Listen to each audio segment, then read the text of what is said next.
I feel like I'm talking too much, but for me, I want to be a teacher, so I'm definitely going to pass this information down. And for me, like, more than just like a scholarly like research, this is like personal healing for me. You know, like, a lot of my family and friends and like are not even here to listen to this. So like, how can I like bring this back and not like put all of this like academic things into their head? That's why like my presentation not been academic.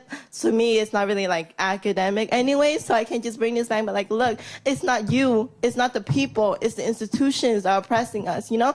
And how can we be better people and like, you know, create like a revolution like Egypt or something, you know? Like, so just like, this is like a continuous thing for me. Like it doesn't stop until like the day I die or something like that.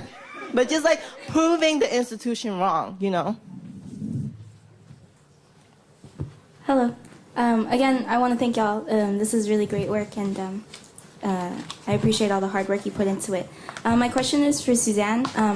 I just wanted you to speak more on the idea that the Asian American is becoming less of a minority group within this campus. Because from my understanding, there's 70% white student population on campus, and on top of that, they have a lot higher incomes than most students of color here. And then also, if you gathered some information versus like Chinese immigration and the Southeast Asians and East Asians, differences between those student populations, because I know there's a huge difference between Southeast Asians coming into higher education as far as trying to trigger the model minority myth. Yeah. That's a loaded question. Sorry.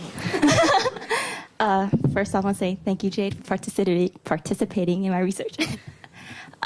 So, can we break down the question? Sorry.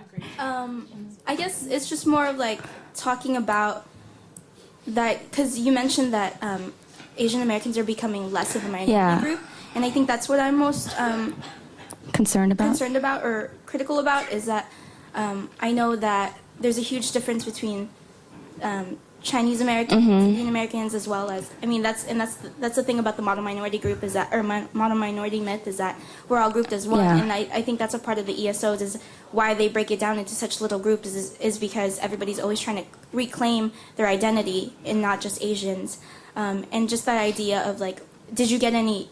I guess talking about that in the statistics of East Asians versus Southeast Asians versus South Asians, if you were able to collect that type of data or anything like that. Unfortunately,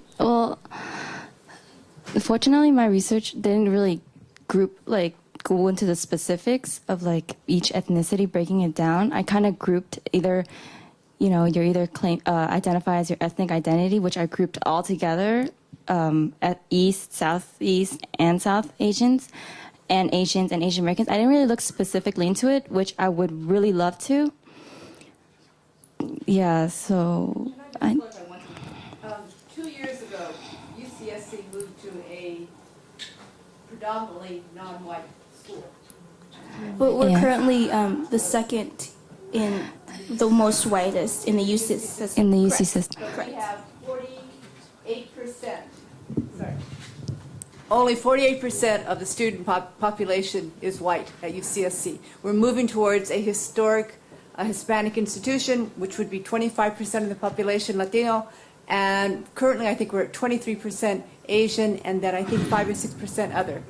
So that's just one part of that. Yeah, but for all the other campuses that I found, Asian Americans are 50% or at least even higher than the white population. So that's why I said they're becoming less of a minority group, because the majority group was Caucasian for the longest time. And now Asian Americans, this generation, Asian Americans are now becoming higher population. And it's just interesting to see how the institution will serve these students. Will they continue to serve them as just Asian Americans, or will they actually serve each individual groups with their specific needs? I don't know. But these ethnic ESOs, I hope, will initiate some political activity. Thank you. Thank you. Sorry, one more question for Nee. You mentioned that Lake Merritt, that the whole thing with trying to make Oakland look beautiful, and I know that there's a huge gentrification shift going on in Oakland, and I want to know what you thought about trying to fight that along with this idea of keeping our histories at the same time, because they don't even want us in Oakland. So how are we going to educate our people if they're not keeping us in Oakland? You know what? I feel you, but I mean, it's really sad, right? Along with like cutting public libraries, you know, like now the gentrifying, if you go to Oakland now, a lot of like the old apartments, you know, like are being shut down so then they can build newer apartments, and there's a lot of bars and clubs. You go to like downtown Oakland, that whole area does not look the same. So it's just like, it's really hard when you're trying to restore and collect and trying to like learn about history, right? When it's like continuously being erased because there's if you go to be honest, if you go to Lake Merritt BART like at 7 or 8 in the morning when people are go to work, you will rarely see people of color at like Merritt BART Station right now, because once students are done with school, UC Santa Cruz or like UC Berkeley, students will move to that Lake Merritt area because they don't want to live in San Francisco because it's kind of expensive, right? And you can just conveniently take BART from Lake Merritt to San Francisco to Hayward, wherever you work. So that's why there's that high population there. So what happens?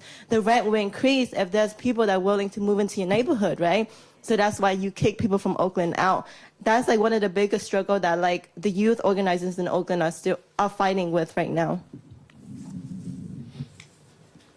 Okay, we're just about out of time, but if you have a quick question, we can take it.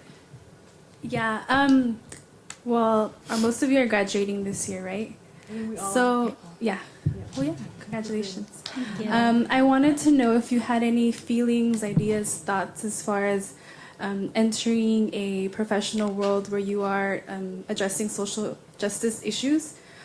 Because I feel like a lot of people, when they graduate here, they're like, well, how much money am I going to make, or where am I going to work, and stuff like that. And especially for students of color, we're like trying to figure out how to feel about, should we get a job that's going to pay us more, or a job where we're going to make a difference? So if you have any thoughts, ideas to go with Anybody that. want to? Thank you. Well, for me, thank you, Estrella, for asking that question. Definitely getting a job that does both. But first and foremost, one that makes a difference. Like, I'm entering like my master's in social work program to see if like, actually I know I'm gonna make an impact on families, individuals, communities with the experiences that I've gained here at UC Santa Cruz and at home in LA. And so I think, I don't know if I answered your question. Kind of. Okay, that's what I'm feeling. All right. I guess just entering the teaching profession is something that I will, that's something I'm doing not for pay, for sure. It's it's something that I'm passionate about and that I hope to make a change in the future for the future generation of students. So,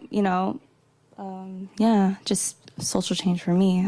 Social change. Just real quick, I know I talk a lot, but just real quick. No, like, I was taught that, look, being an organizer is not an identification, it's not a label, it's part of you. So do what you love, don't feel bad if you're going to become a lawyer or a doctor, whatever it is, but just know that like you should not turn people down, if people are like dying, you be like, oh, I can't save you, I can't help you because you don't have Medi-Cal or something like that. Or like you don't have money, so just like know who you are.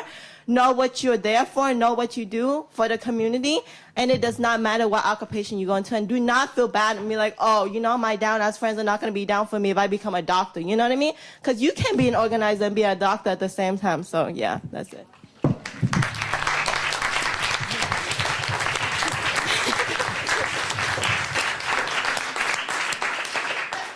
Well, we're certainly lucky to have such brilliant scholars thinking well about issues of social justice and students.